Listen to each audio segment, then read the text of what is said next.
What if I told you Fight Club is not really about fighting at all? What if it's a story about men who feel lost, hollow and disconnected?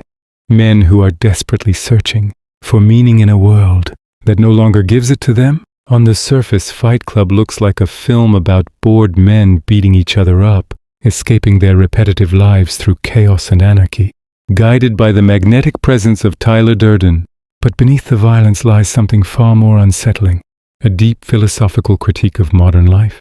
The film explores the modern man's separation from masculinity, what happens when religion loses its power, and how the hunger for meaning can push people toward extreme ideologies, even fascism.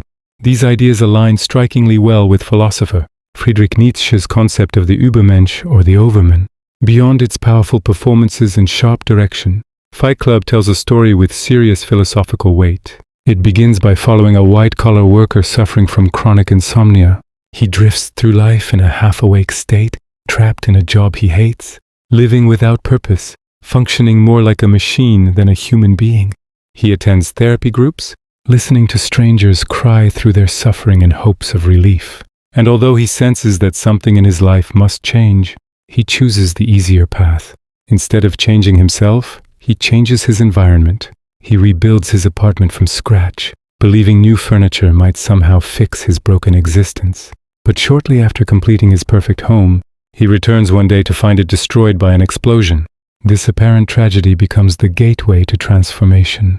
With nowhere else to go, he moves in with a man he previously met, Tyler Durden. Tyler has no interest in material possessions, yet our protagonist becomes increasingly drawn to him. Tyler is everything he is not: confident, charismatic, intellectually sharp, and overflowing with a raw masculine energy that modern life has stripped away. And it isn't just him. Other men are drawn to Tyler as well. In the Fight Club, we see countless men disconnected from their lives, all following Tyler's path. So why do they follow him? Because Tyler forces them to confront an uncomfortable truth. Modern men have lost their masculinity. They work as slaves in capitalist systems, chase happiness through endless consumption, and bond through shared misery. In the process, they've lost a vital part of themselves. The film doesn't place the blame solely on capitalism or on these men alone. It also highlights the absence of father figures and the presence of overprotective mothers as contributing factors. We're a generation of men raised by women. I'm wondering if another woman is really the answer we need. When these men encounter Tyler, they not only recognize how weakened they've become, they also glimpse their hidden potential. This realization leads them to question masculinity itself, a question that echoes throughout the entire film. So how does Tyler Durden help them reclaim what they've lost? Through the most primitive act known to humanity, fighting. While the fights provide adrenaline and cathartic release, Tyler makes it clear that violence is not the real goal. In one of the film's most powerful lines, "We're the middle children of history, man. No purpose or place. We have no Great War, no Great Depression. Our Great War is a spiritual war. Our Great Depression is our lives."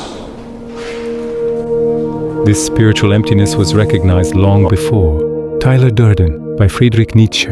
In the 19th century, Nietzsche noticed a contradiction in Western society.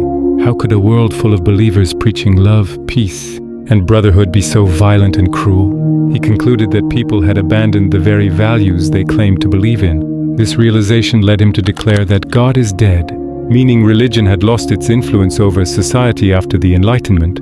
So if religious values no longer guide us, what does? This is where the Übermensch enters the picture.